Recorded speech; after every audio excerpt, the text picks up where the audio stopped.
It's Mark Yegge here, wealth architect and lifestyle investor. Let's take your life to the next level. Welcome to the Wealth Architect Podcast. Hey, everybody, it's Mark Yegge. Welcome back to another edition of the Wealth Architect Podcast. I just got back from a trip, a 6-week-long trip to Greece and Turkey, and it was fantastic. If you watched one of my podcasts that just came up recently, I think last week, actually, you saw one of the reasons I went to Turkey was to experience the hyperinflation those poor people are going through. And it's not pretty. I'm telling you, if you watch that podcast, you know that I talked about people's rent doubling, tripling. The costs of things on the ground are just incredibly expensive. And I just feel for the people of Turkey. But the reason I went there is because I think Turkey is just on the leading edge of what's going on in a lot of these countries in the world. And I think it's portending something that's going to happen to the United States after all these countries end up falling like flies, right? And I think the United States is not just the problem, but we also have a set of our own problems that we should be aware of. That's the only thing. I'm just bringing awareness. And if you've watched any of my podcasts or consumed any of my podcasts over the last couple of years, you see that I've been warning about inflation. I've been warning about some of this green stuff that we're putting out, that we're making economic policies around, and it's not sound. And so I want to get into this podcast by talking about Sri Lanka. Now, most of us don't even know where Sri Lanka is, right? It's this little country in the Indian Ocean, and it's a charming little country.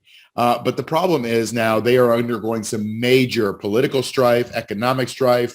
Things that I was just talking about in Turkey are happening in Sri Lanka, and that's creating a revolution, essentially. And could it be the future of things here? Could it be the future of other things that we're going to see around the world? I think it could be a preview. I think it could. And we should just know about it, know how to prepare. That's all we do here on the Wealth Architect Podcast.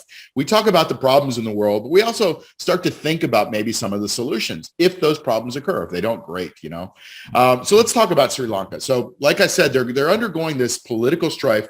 In fact, I consider it a revolution. You're not going to see that reported anywhere, but there's major stuff going on. So here's some of the topics that we're going to talk about here. We're going to talk about their massive inflation and how it's causing some of the political unrest that's leading to a revolution right now. The economy is failing. The country is defaulting on its debt. We'll talk about that in a second.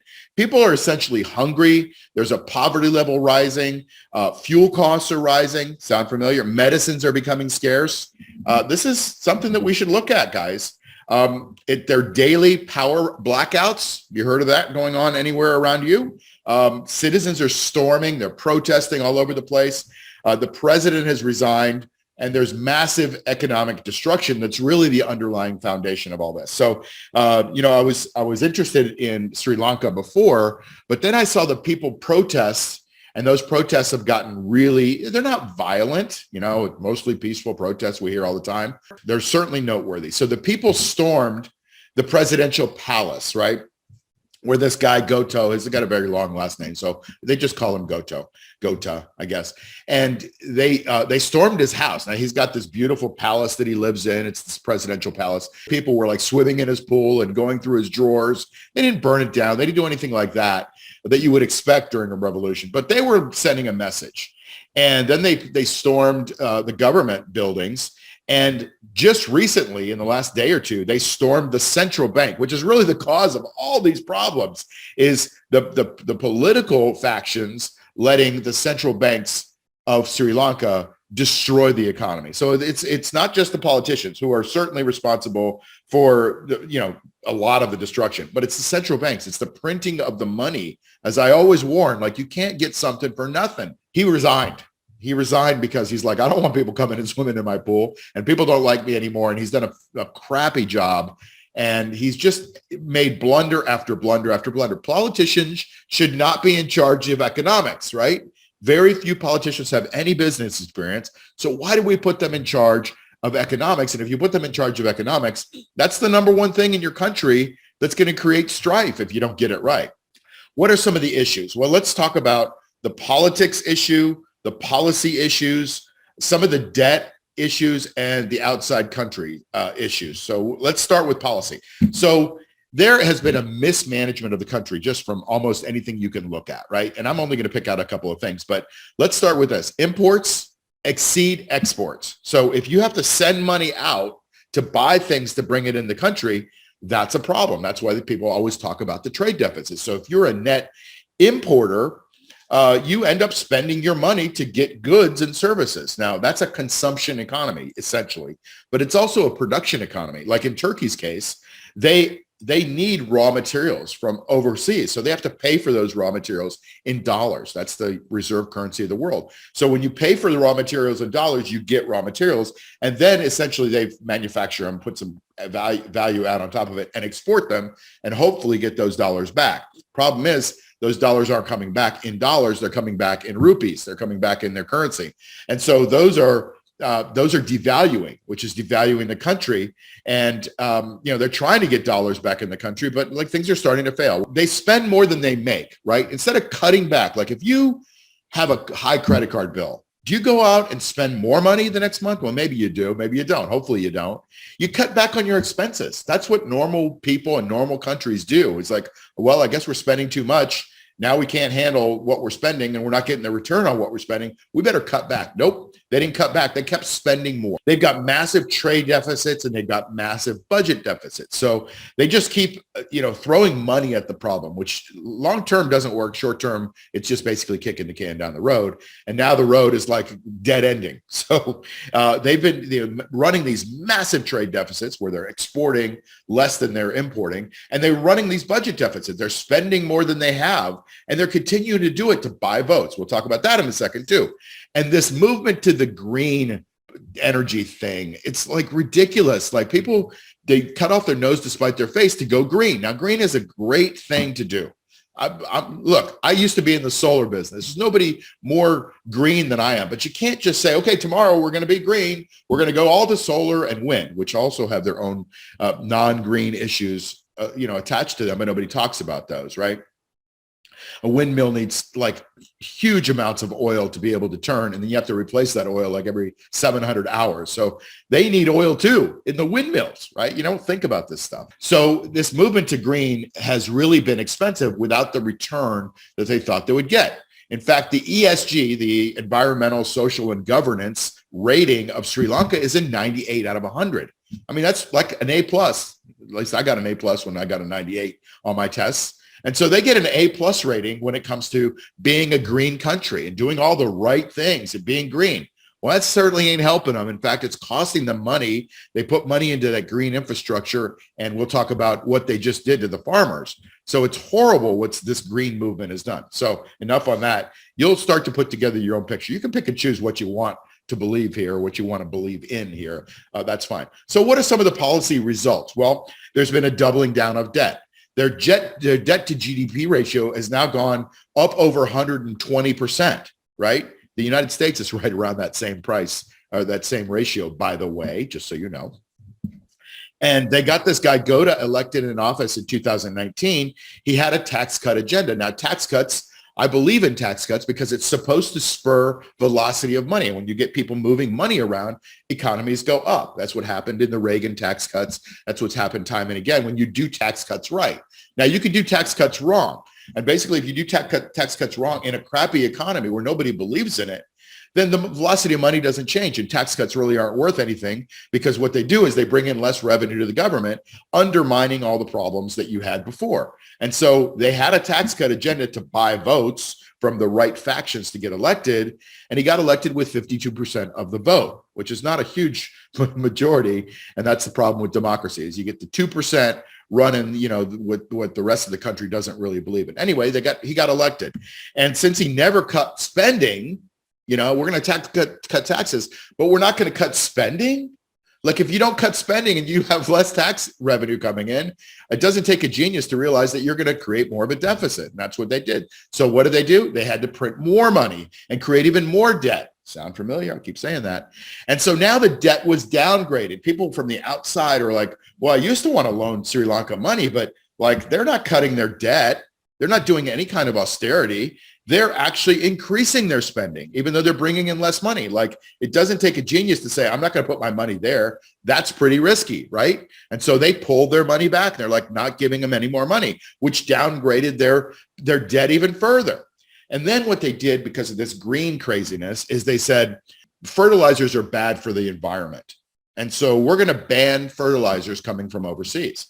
and they have to import all their fertilizers. So that was a major problem. Why? Well, first of all, it started as a green thing. But at the end of the day, they didn't want to export dollars. They wanted the dollars to stay in the country to support their currency. But you can't buy fertilizer unless you export dollars. So they just said, well, we're going to call it a green thing and make it, everybody feel good about the fact that it's a health thing. So they banned fertilizers. Well, what happened to if you stop fertilizing your crops, what happens? You get less crops. So the farmers were just killed the next year, right? And what happens when you have fewer goods to market, like fewer tomatoes, fewer cucumbers, less wheat that your farmers can grow? Well, the price skyrockets, inflation. So this is all because of this stupid green thing. They also had a dollar shortage. So the farmers were now keeping in their bank accounts these dollars that they were using to buy fertilizer and other stuff, right? So now they couldn't buy fertilizer, so the dollar stayed there. Well, the central bank would go in and use the dollars as collateral to support their currency in the foreign markets. They tried, but it doesn't work, just like it didn't work in Turkey. And so what they do, they banned luxury goods now. They said, well, it's the Coco Chanels and the Louis Vuittons and the Coach purses that we're going to ban those. And that would keep more dollars from the rich people in the banks. They moved from a really nice capitalistic society where people were really incentivized to go out and make money to a welfare-driven state. They started just giving money out to people. Certainly the COVID crisis exacerbated that. They gave free money out to people. Well, you can't have something for nothing. And now those consequences are taking place. So they moved to this welfare state where they were just buying votes. So they were pandering on the political side to buy votes. So they pandered to the Sinhalese, which is a Buddhist faction, so they could get their votes. They pandered to the Green Movement. They've reduced police spending. All this sound familiar, guys? Like they reduced police spending.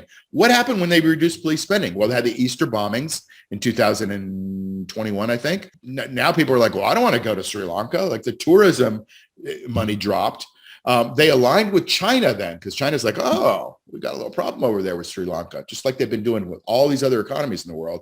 We got a little problem over there. Why don't we go over there? We'll lend them the money and we'll use their country as collateral. So now they have strings attached to the economy. Same thing with the IMF. The IMF, which is just global faction, they go in there and they want to loan the money. The problem is the IMF won't loan them money right now because they're in such financial problems that they don't think they're going to get their money back. They put that money into infrastructure to supposedly build the economy. They just did it the wrong way. And then they put it into military expansion. What do you need military for in Sri Lanka? So somebody got paid off there as well, probably, maybe not. I don't know. But it just seems to be what the situations have traditionally been. Why do you need military in Sri Lanka? And then as a result of all that Easter bombings and reduced police spending and all that stuff, tourism plummeted. People are like, I'm not going to go there. It doesn't feel safe to go to Sri Lanka. This little charming country used to feel really safe, but it's plummeted. So 13% of the economy wiped off the face of the map because of stupid political decisions.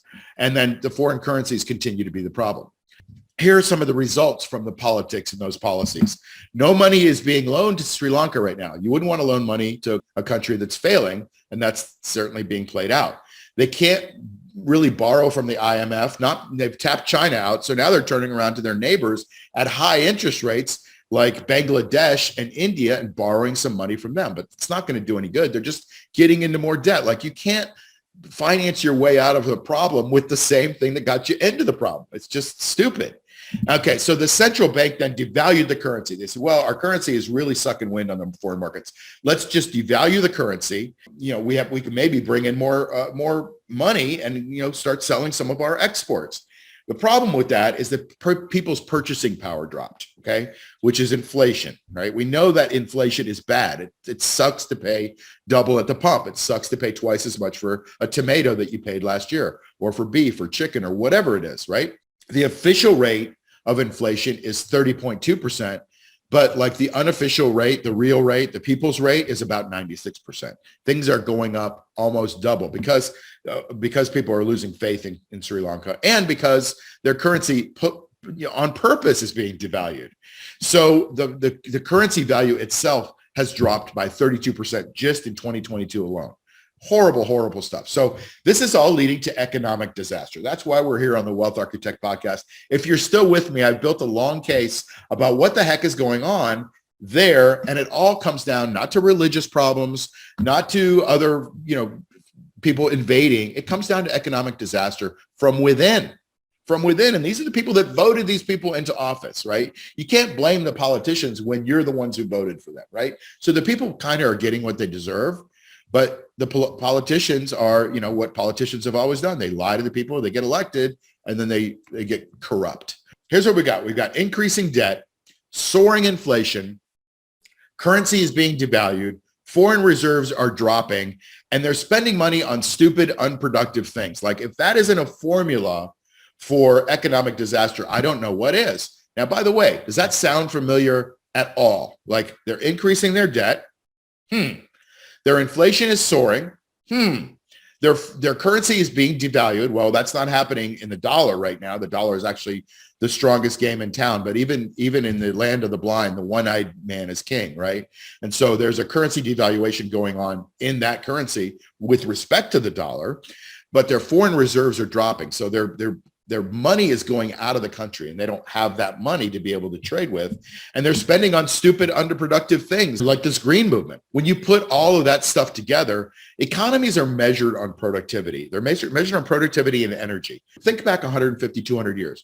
There wasn't really an energy business, right? There were some kerosene lamps hanging on your wall. So whoever had the kerosene, but even before that, it was the candle makers, and not everybody had candles. So, we certainly weren't firing smelting plants to make bridges. And so when you increase energy and the use of energy, now we use it in transportation and manufacturing and in almost everything, powering our homes. We didn't have that 200 years ago. And as a result, we had these little tiny economies around the world that were largely agrarian. People grow stuff. Now we've got these massive economies and skyscrapers, things that weren't here 200 years ago, all because of energy.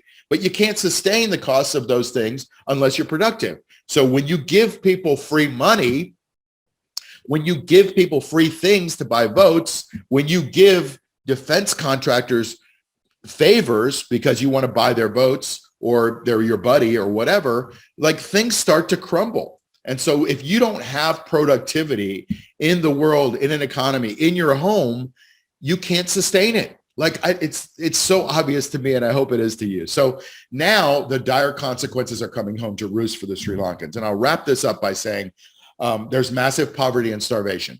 There's massive inflation. There's massive tax increases now coming because they think that's going to solve the problem. It won't. And there's no money left. They only have about $1 billion left in reserves. And that $1 billion is supposed to take this country, small country, but it's a country nonetheless. It's supposed to offer these people security. It's supposed to feed these people and clothe these people and house these people in this economy. It's supposed to keep the economy going. Like, restaurants are going to be closing.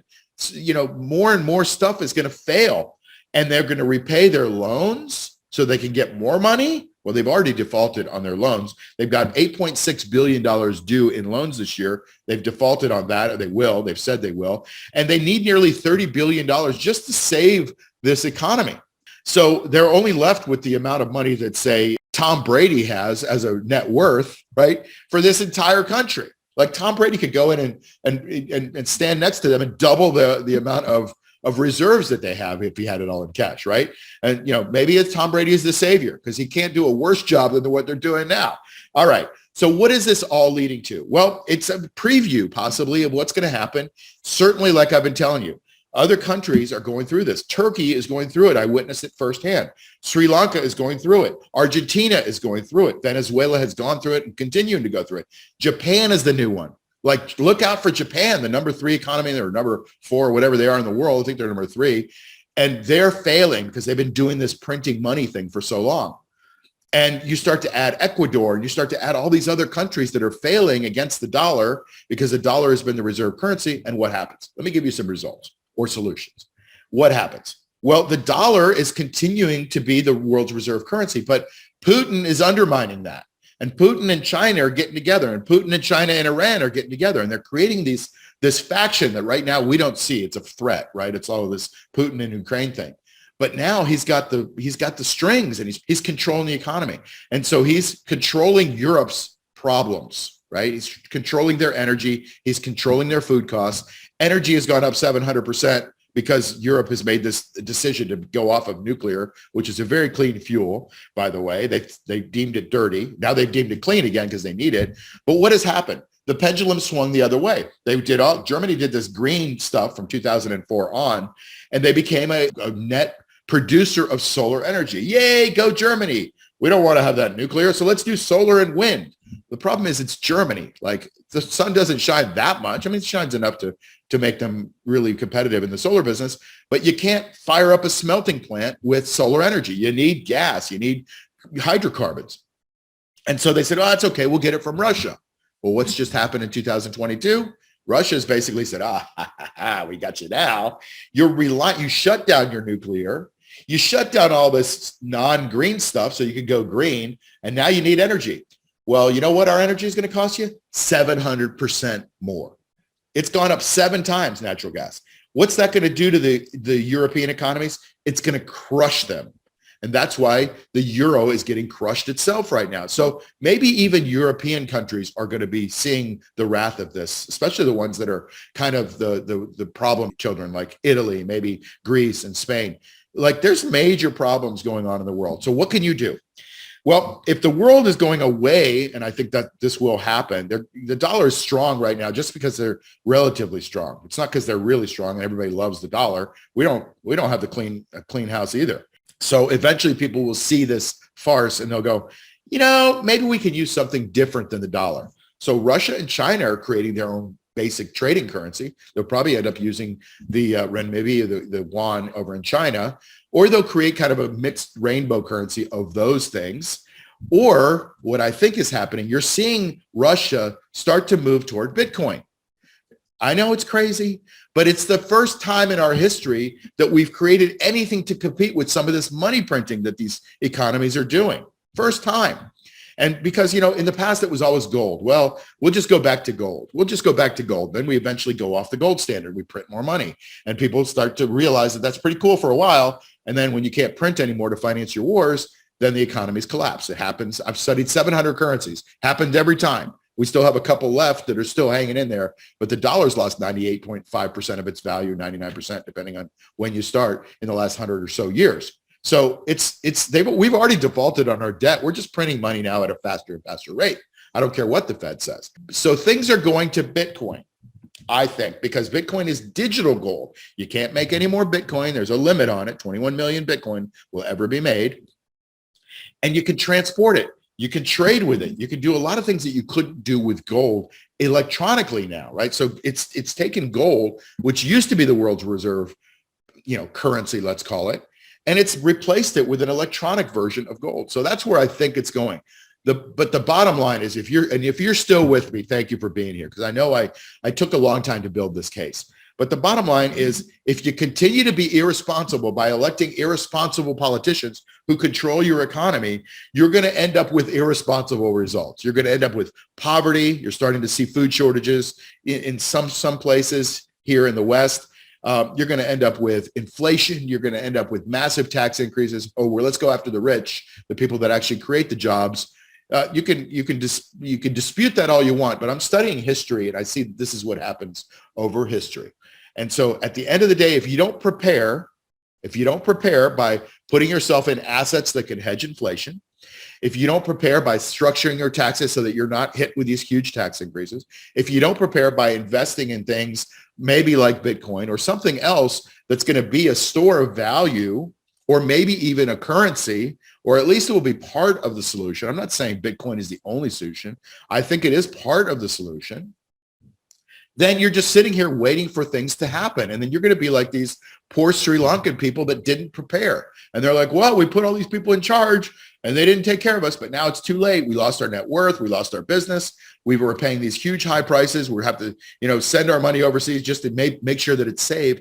We end up creating the same problem. Let's not be irresponsible. Let's start to take control of what we're doing here. We still have a chance to take control of our economy by not electing, stupid politicians. And I don't care what level of politicians you were talking about. Make sure they're responsible. Make sure you know what you're voting for. Don't just vote for your pocket. Don't just listen to the TV and decide who to vote. Like, really sit down and think from an economic perspective. where the right place is to cast the vote. And maybe that'll make a difference. Maybe it won't, but at least it's a chance. So listen, that's my spiel on Sri Lanka. I hope you find it valuable because I think it's going to be happening in a lot of other countries. And I'll see you next time on another edition of the Wealth Architect Podcast. Take care. Hey, it's Mark Yegge here to tell you about our cash flow machine trading program that's designed to teach you how to make safe, reliable income. Now, we shoot for 2 to 4% a month of income and growth in your portfolio. And we have courses to teach you how to do this yourself or inside a mastermind community. And the best part of that is it only takes about 20 minutes a week to implement. Now, while 2 to 4% a month doesn't sound like much, I show you exactly how we took my IRA from $111,000 to over $500,000 in just 19 months without huge risk. I'm not telling you this to brag, just to show you that you can do this too. So to learn more about this program, go to cashflowmachine.io. That's cashflowmachine.io, and you can learn more.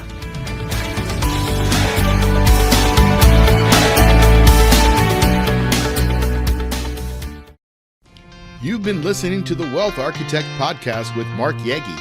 Follow us on iTunes, Spotify, or wherever you get your podcasts. Like and subscribe on YouTube. Share and tell your friends. See you soon.